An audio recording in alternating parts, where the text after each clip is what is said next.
The most important department to integrate when using social media is customer service, says Forrester analyst Dr. Natalie Petuoff.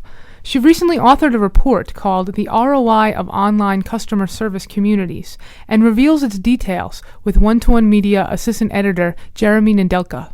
If you look at how could social media transform customer service, and I didn't know when I started the research if it could, but my gut said there was something there. My gut said that if you're really truly, the nature of customer service is to have a conversation, and if you truly could have a conversation, and the conversation was empowering, then, and that fact that it was empowering could be broadcast, that would do a lot to change the perception of customers and companies. So I said, okay, well, let's take social media, and in particular, let's take online communities, because when you do an ROI model, you have to pick something, right? Right. And you can't just say, well, let's just, you can't, the model has to actually have parameters. So I said, well, let's pick online communities, and let's see if you had an online community, how would that change very traditional customer service metrics like call volume, like first call resolution, like agent productivity, email volume. And so I looked at here's a bucket of benefits that if we could improve these things, how much could we move the needle? And then what I did was I basically started to talk to companies that had deployed these. And one of the things that was really interesting to me was the number of companies that have deployed it. Like I was thinking maybe there'd be like 2 or 3 companies, and I was like, well, maybe this is a stupid idea to try to build a model when you don't have enough data. Well, to my surprise, in the ROI model, there's 2 tables, and I did a table of B2B and a table of B2C companies, where there are dozens of companies that have had communities for 2 or 3 years. So when I talked to them, I said, well, and most of these people who did these communities, they didn't set out and say, okay, we think we're going to do this because we think the ROI is going to be this. Like the business case hadn't really been developed, and it was usually a couple of brave souls who got this gut feeling that this was going to make sense. Some of the companies like Lenovo had forums in years past, and they knew that the interaction with the customer through a forum was a beneficial way to interact, but they also saw that the conversation didn't continue. It was more like people would go there, get an answer, and never come back. And so they had some learnings, but a lot of that was because we were using Web 1.0. We weren't using Web 2.0 type technology where you could really have an ongoing conversation. So I, said, tell me what you're observing. Because when I said, well, what do you think the return on investment is? The phone went silent. I'm like, okay, let me back up from that. What did you observe? Like, tell me what you did. What were you thinking? What were some of your thoughts as you were going about this? And then what did you see? And so then that's when the conversation got really interesting, where they say, well, we identified our call drivers. So, for instance, Lenovo said, a lot of our call drivers are things like, my laptop is broken, how do I fix it? And so what Lenovo said was, okay, well, what if we could reduce the break-it-fix-it calls?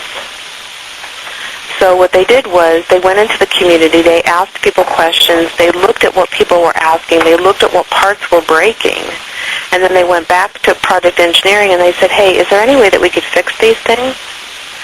And people said, yeah, we could definitely fix this. And so then product engineering and development would fix the things that were not working, and then the customer service calls for break-it-fix-it would go down. And so not only did you see like a business transformation happening, when the customer service professionals went to deploy customer service communities or social media, the idea wasn't to transform the company. It wasn't to be a business transformation tool. It was really about how can we have a better interaction with the customer. And then what they saw was that they did reduce call volume. In some places, they did reduce email volume because the interaction in the community is so much better than what you can do with an agent. And part of the reason for that is that you have what's called super users. And the super users are these people who are, I would say, the American Idol of a particular topic area. So it could be Lenovo laptops, it could be AT&T wireless, and there are people who have dedicated their lives. Maybe it's an engineer who's retired, or somebody who writes code who, has to compile something, and so in the 20 or 30 minutes that it's compiling, they want something else to do, so they'll log on to a technical online community and add advice. And so what you see in the communities where super users can be ranked, their answers can be ranked, people can vote for them. After you see someone's answer being voted on by 10,000 people, as the customer service professional, you go, wow, there must be something there. All these people say that solution helped. And what I see a lot of times, especially in digital lifestyle products, is that the Center for the Consortium for Service Innovation says that 90%, and I think this percentage is a little high, but 90% of the questions that customers ask, companies don't know what's going to be asked and they don't know the answers. And so if you think about a router, a laptop, and a DSL combination, try to get your email, you can't, you call up each one of the individual companies and they say stuff like, well, is it plugged in? Right. Is the light green? Okay, sorry, not our problem. But if you log into a customer community, there's somebody on that super user on that community that says if you have this laptop and this router and this DSL service and you're getting this error message, here's the information.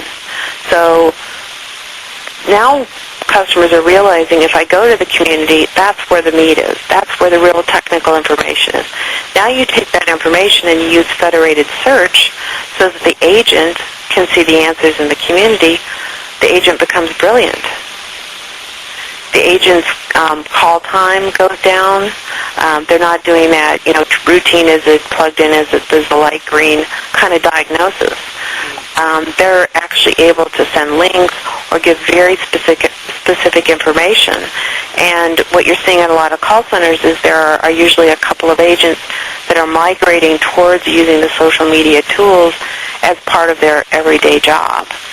So what you're really seeing is a transformation of how questions get answered, of how information gets disseminated across an organization. There's another really good example of MyFICO where it's where people go to get their credit ratings fixed. And you can buy products, but it's a government-related agency, so they can't give advice. So, and they want to reduce their call volume, and they wanted to reduce the number of calls about how do I fix my credit rating because they can't really answer it because of the regulations. And so they said, well, what if we need an education source? What if we put up a community? Would anybody be interested? And so they thought, well, this is not like that hot of a topic, but let's see. Well, most communities have 10 super users. They have 100. People are so excited that they got their credit rating fixed that they want to share. And so you see an amazing quality of human beings coming out, and they're saying, here's the process I used, here's the tools I used, here's the product that I used to do this, don't do this, do this. You see these ongoing customer peer kind of conversations, and as a result, the sales, and really it was an education / reduced call volume project. What they saw was sales went up 40%. Wow. So, yeah, so there's it's just really an interesting phenomenon of, what I see is that what we thought we were going to do with customer relationship management and customer service 10 or 15 years ago, social media is actually finally enabling the things that we wanted to do but couldn't quite do. And so now, and I guess that's true of any technology. There's a hype cycle, and there's we go through the advancement of technology, and as we get to the next level, we're actually able to in reality do what, the marketing thought we were going to be able to do. To learn more about relationship strategy, visit www.one-to-one